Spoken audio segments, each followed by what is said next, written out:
د بیل بیل خزه وغیم لوریم وغیم موریم وغیم او جنازې سکه ځکه جنازه کې تودريږي چې په مخ ته لاس راخار کې خاص کوسي په مور دی غلاړي نه تکانه جنازې پکار دي نو ته مش پکار دي نه له داسې مرمه کوي دا کومه ته کیږي ولا تاسو کولای جنازې به مزه عبد الرحمن عمر مرواز یوټونه ورنکه اوس دا مولایانو فتوی شروع کړي والله ک نکاحونه ورته وتړو جنازې در باندې نکو د حوض کوثر د وبونه محروم شوي موږ الحمدلله په داسې ناکاره مکاره مولایان او کاذبان دروغجن والا مولایان په دې باندې موږ نکاحونه نه تړو دوی د خپل قرصو او د وټونو دپاره په رسول الله صلی الله علیه وسلم باندې دوی خلکو دروغ جوړ کړو د دروغ خوبونه یې وویل څه شول هغه ستاسو خوبونه چې موږ ته نبي صلی الله علیه وسلم په خوب کې راغی پړګۍ راته وتړله عبدالرحمن سره میلاو شو چې ته ستا پارټۍ کې مزه او ته به کامیابېږي هغه خوبونه ستاسو کوم ځای ته لاړل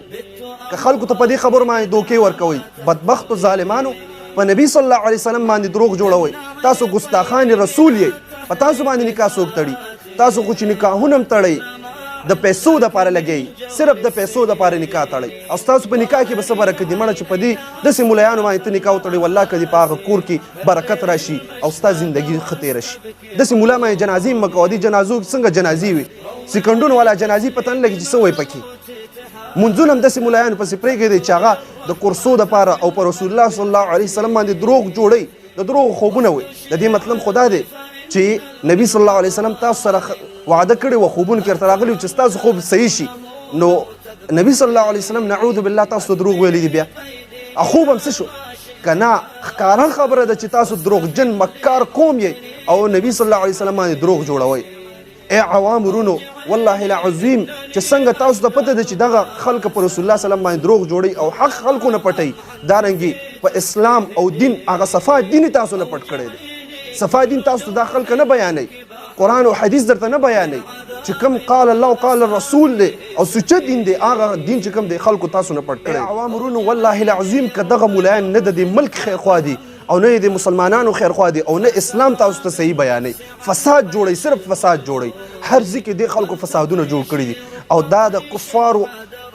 سازش دی او د هغوی طریقه ده چې دا مسلمانان په خپلو کې یو بل باندې د کفر فتوی او یو بل پسې منځونه نه کول او اختلافات جوړ عوام ورونو انشاء الله موږ تاسو ته فری جنازې هم کوو انشاءالله د الله رضا دپاره نکاحونه به هم انشاءالله ستاسو د الله رضا دپاره تړو او دارنګې جمع منځونه به هم انشاءالله فی سبیل الله ستاسو بچو ته به سبقونه هم انشاءالله فی سبیل الله او زمونږ